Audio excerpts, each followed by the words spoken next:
I like views, so I decided to dust off the auto-reliable for views for any video essay channel, Five Nights at Freddy's. Okay, so I was there when FNaF was blowing up. I grew up not knowing who did the Bite of 87. There are people being born right now who won't understand the arguments people had over who did the Bite of 87. So basically, like how a friend back then described me, I was a FNaF nerd. Yeah, one of those cringy people in the 3rd grade who babbled on and on about FNaF. I thought I had an ultra IQ for figuring out the 1987 custom night meaning. Anyway, in my nerd babbles, I talked about hoaxes and rumors with friends I heard from multiple channels or ones I just made up. I still have favorites that are still ingrained to my brain for some reason, so I'm going to go back to my roots and I'm going to talk about it. Also, we're only doing FNaF 1 to Ultimate Custom Night, because I stopped being obsessed around the time when Help Wanted came out. Sounds good? Great, let's get to it. Okay, so I'm sure no one has heard this before because I only found one video explaining it when searching this up. This video is actually really good, check it out. Anyway, this is what we need to know. We're Mike living in Pennsylvania in the year 1991. Well, he's not entirely wrong, we already got Pennsylvania from that. Anyway, the animatronics have stuffed bodies in them due to the fact that the restaurant is secretly a laboratory for the owners, John Smith and Abel Hines. I don't know where he got the names from, but name placements are okay, I guess. But what isn't okay is that Abel Hines is a Nazi scientist who met John Smith at an ACS meeting in 1947 after immigrating from Germany. They were both interested in experiments for immortality, and thus the pizzeria was made. This is because the genes of a child are easier to extract, which I'm sure that's not how science and immortality works, but hey, I'm not the expert here. Anyway, from Abel's Nazi engineering, the animatronics were made to lure homeless children. Then these twins appeared with a special gene, what? It basically allowed them to slow the aging process. Also, Chica has a built-in function to differentiate Jews in the crowd, and okay, that's enough. Obviously, Nazis have nothing to do with the FNaF franchise, but in a way, this guy was right. Got the year right, kinda, the whole kidnapping children to experiment on them aspect, and FN does want immortality. Also, there was meant to be a part 3 to this whole theory, but there never was. What a shame. Okay, so my friend back then told me this theory in elementary school. I can't find the video he talked about, but in it, he said the reason why Toy Chica has no beak whenever she gets off the stage is because she's trying to seduce the night guard to lower down his guard or something, and then boom, he's dead. And also, the reason her jump scare looks like that is because she's trying to straddle him and, well, you're probably a big boy girl, you could figure out the rest. I guess people thought Toy Chica was hotter without her beak. What the fuck am I saying? She is such a bad bitch, though. I will fuck the shit out of that robot, man. I'm not even... Okay, either way, this theory isn't true at all, not even in the slightest. We were only in 3rd grade when we heard this theory. That was probably not at all good to our brains. I remember this one when it came out. Scott used to tease fans with, well, teasers, and this was one of them. I am still here. Clearly, we got a new animatronic, and people at first thought it was either Golden Freddy or a Golden Bonnie suit. The latter turned out to be true, but we didn't know then, so someone decided to mirror the image to get this thing. Yeah, not a flattering look for my boy, but this was all we had until this image. A box full of animatronic parts from the previous 2 games, and if we tweak the image, we got our new animatronic in the corner. So, what does this mean? Of course, it's so clear. This is an amalgamation of old animatronic parts to repair either Golden Freddy or Golden Bonnie. People theorize what this could mean, what he could do, but everyone either called them amalgamation, salvage, hybrid, and another uncreative names like that. Then Scott did this theme update for the game. Seems unassuming, but if you take the first letter of each sentence, you get the phrase, "My name is Springtrap." Okay, odd name, but he's still gotta be an amalgamation of parts combined into the Golden Freddy or Golden Bonnie suit.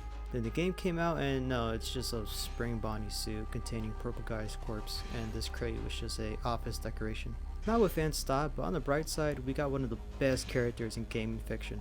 Honestly, glad it wasn't an amalgamation of previous animatronics. That kinda sounds a little weird. Even back then, I thought the theory was incredibly stupid. I mean, even in that teaser, he looked fine to me.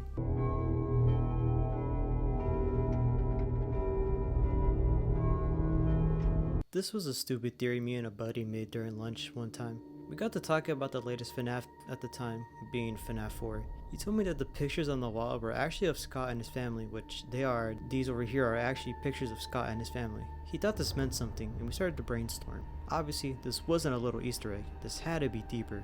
First, we concluded this was loosely based on a true story because of the images. Then I remembered the dream Sky had of Bonnie, where he terrorized him at his door, which is what happens in the game. My friend dabbed me up for that, so I knew we were on the right track. But we got stuck. What else? Then my friend gasped. FNaF Dream Theory. I hadn't watched the theory yet, so he explained it to me, and it made so much sense. This is a child's dream. Who had a dream? Scott did. What did he dream of? FNaF. It clicked, and we were so proud of ourselves. But then we remembered Scott is a grown-ass man, and we started to talk about something else. So, some fans got really concerned when this photo of Mango was one of the teasers for FNaF World. As you could see, he is...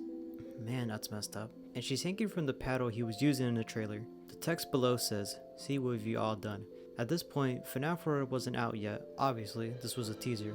But I remember fans being upset that FNaF World was shaping up to be like a kiddie game. Also, FNaF 4 at the time was sort of a mixed bag. There were people starting to get FNaF fatigue, I could tell. People hating on FNaF more because things were getting complicated and now we're having a game like this. People hated Scott and what he created up to this point, so people speculated that Scott was in a deep depression and he took out his anger and sadness in his teaser. Maybe he was even planning on ending it after FNaF World. Well, thank God that never happened. But I do think Scott was a bit saddened by the reception of FNaF World's trailer, so he made this teaser to reassure fans that it would still be a spooky, lore-relevant game. That's why the text below says, "See what have you all done," because you guys were doubting me I had to hang Mangle, so see what have you all done. It makes sense, kinda, a bit, but I really can't say for sure that's what Scott meant. But like always, I keep it 100, but it's low-key rounded up by 80.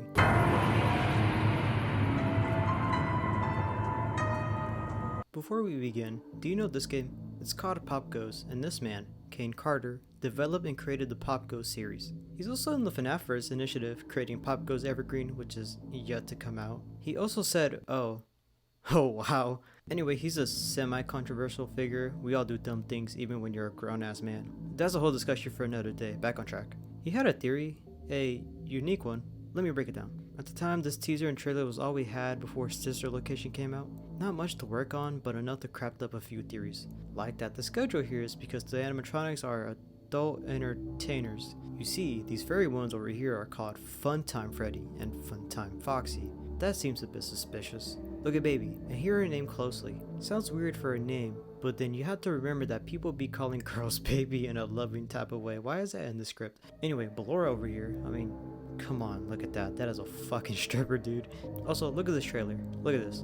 This is not somewhere you take kids. This is underground. Why would it be underground? Because this is for adults only. Now, obviously Scott would never go in this direction, and when this was blowing up, he was like, oh no, you know, and it wasn't completely off base. Like, I could see where it was being derived from, so it's not like it was someone just trying to cause trouble for no reason. It was just a theory, but I was like I have to step in, like I have to do something to fix this right away.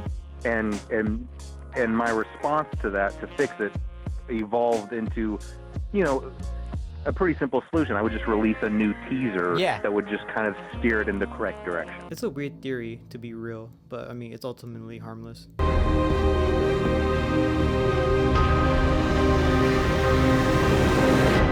Henry and William are time travelers, bringing new tech to older times. This would mean that Foxy is both William and Henry at the same time, as he is the only character that has the ability to time travel, confirmed by Scott. I don't know if Scott ever said that before. And fuck it, I believe him. Pop Goes is an important part in the FNaF timeline. I don't like Pop Goes. And why would you even bring it up? What the fuck? Here's one. Afton commuted the bite of 87. What the fuck? Also, is that Sans? That's fucking Dio. Oh shit, not this guy again. Here's one. Fredbear is secretly Springtrap, who is secretly Batman, who is secretly MatPat, who is secretly Scott Coffin, who is secretly Henry, who secretly used to be the phone guy, and who secretly has lung cancer. Okay, this guy's fucking delusional. Okay, I'm gonna try to read this in one take. I'm not gonna edit this at all, so best of luck to me. Lately, I've been predicting the next FNaF game about Springtrap would be that we play as William Afton, but he's at one of the Fazbear Entertainment's old warehouses, but while Michael Afton was trying to find him, he actually found that Springtrap was following him. William Afton found some old animatronics from the sewer, but they actually combined themselves into a hybrid animatronic like Ennard, but they were the other parts of what Ennard's a mixture of. By the way, Enter is not a mixture of the Funtime animatronics. He/she was a hybrid of the animatronics of the other unknown animatronics from the FNaF 3 Happiest Day minigame. And also the fake ending is the true ending. The Funtime animatronics was not scooped. Them and Ennard followed Michael home. But Ennard was possessed by the girl that Baby killed. Ennard remembers all bad things about what Michael did mean to her. And also Michael's the 83 victim's brother, and then Ennard puts the other part of what he/she's a hybrid of into Michael's body while he was sleeping, and then the custom night minigame cutscene happens along with the events of FNaF 3. P.S. I hope Scott doesn't make Springtrap with her because that would be highly playing wrong. Whose 5-year-old made this?